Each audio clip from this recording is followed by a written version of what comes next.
Please consider becoming a patron of MythVision Podcast. You'll get early access to every video, including this amazing one, and you can ask me personal questions, private message me, anything you'd like.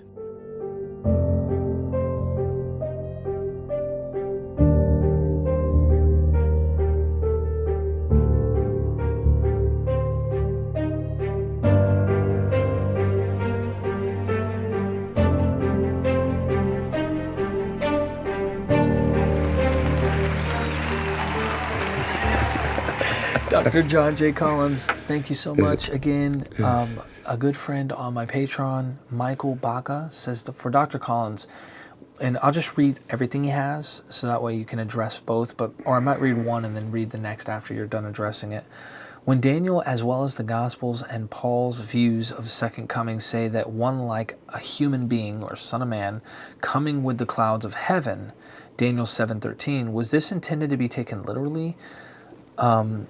That this figure would descend from the clouds in front of everyone's eyes, or was it a metaphor like some Christian scholars like N.T. Wright seem to believe? It seems clearer to me to take these texts literally rather than metaphors, which seem very strained ways of reading them. Thank you for your answer. I think in the New Testament they probably thought of it quite literally. But on the other hand, if he showed up some other way, that wouldn't bother them.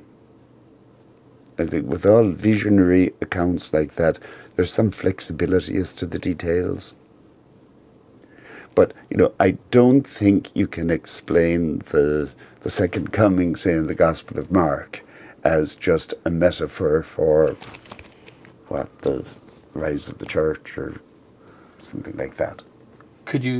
What about the second coming being the destruction of Jerusalem? Some people try to say that's the second coming.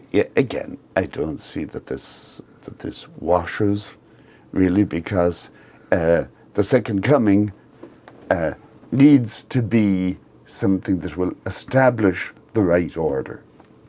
Now, just destroying Jerusalem doesn't do that.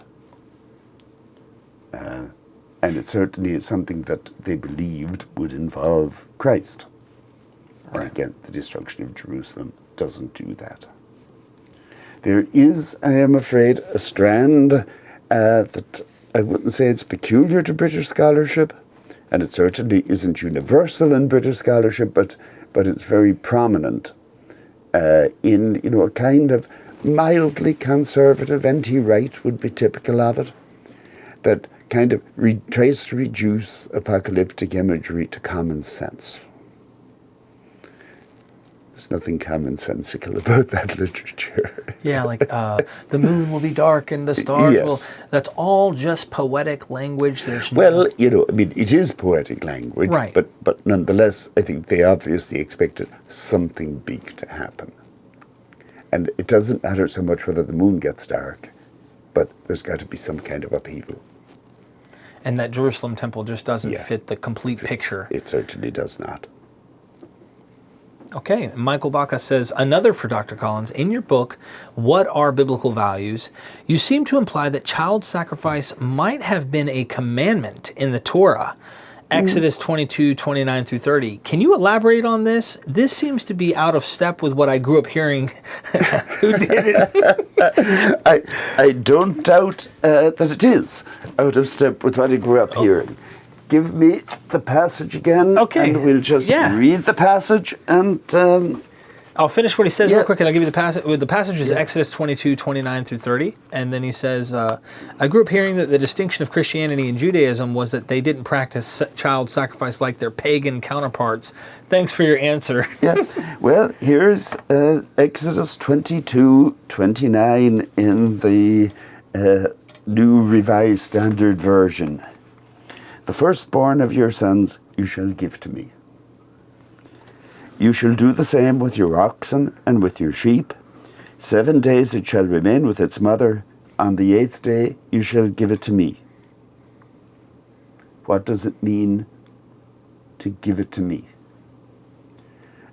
In the case of the firstborn of your oxen and your sheep, nobody has any doubt about what it means. It means sacrifice it. And here you have, it's kind of a fossil It's like the kind of thing we were talking about in the book of Daniel, something that's preserved from an earlier stage and that is still on the books. Now, in Exodus 34, but now I need to hunt around here to find it. Okay. But this is, yes, verse 19. All that first opens the womb is mine. All your male livestock, the firstborn of cow and sheep, the firstborn of a donkey, you shall redeem with a lamb. Or if you will not redeem it, you shall break its neck. All the firstborn of your sons, you shall redeem. Now, this obviously presupposes the same kind of expectation, that the firstborn, whether human, animal, fruit, whatever, belongs to God. And I think the idea is you give back to God the firstborn, to acknowledge that this is from God. Now, it seems that the law in Exodus 22 preserves a memory of a time when people were actually expected to do that. Did they ever do it? Who knows? Exactly. Who knows? Human sacrifice was certainly practiced in many cultures at many times. It seems to have been practiced by some of the Canaanites. There was something called a Topheth outside Jerusalem. Late Morton Smith referred to it as for burning babies. You know, but and this is condemned in the Bible. You will also find prophets like Jeremiah who said, such a thought never crossed my mind. But at the same time, he's criticizing people who thought it had. In the prophet Micah, with what shall I come before the Lord?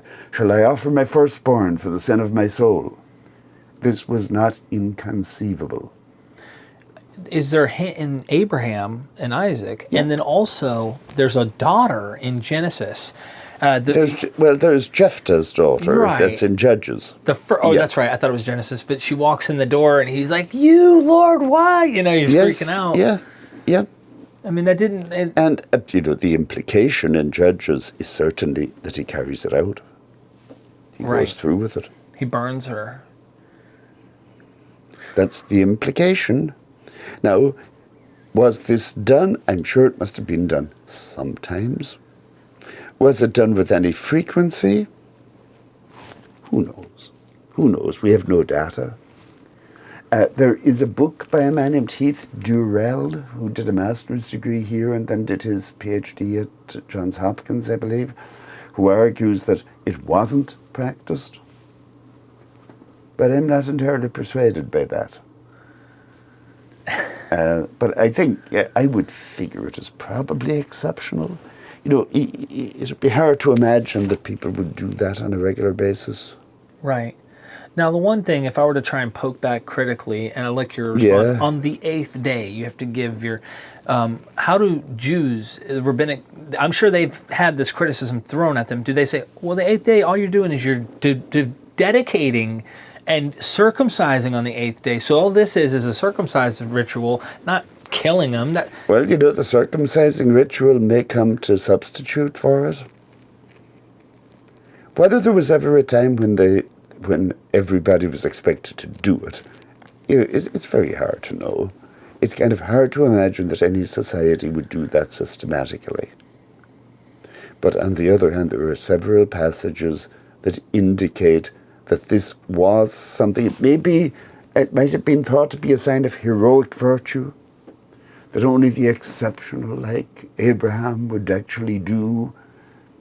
But, you can't quite get rid of it. There's that hint. And, the fact that your friend was taught something else when he was growing up is a very unreliable guide to what is in the Bible. I'm learning that every day. Yes, sir. Yeah. And then one last thing is the comment of Pharaoh's firstborn. There's no probably bearing in that. That's just part of the narrative of saying this is something valuable. Yeah. Okay. Yeah. No bearing in this context. No bearing on this context. Okay. Thank you. Wonderful.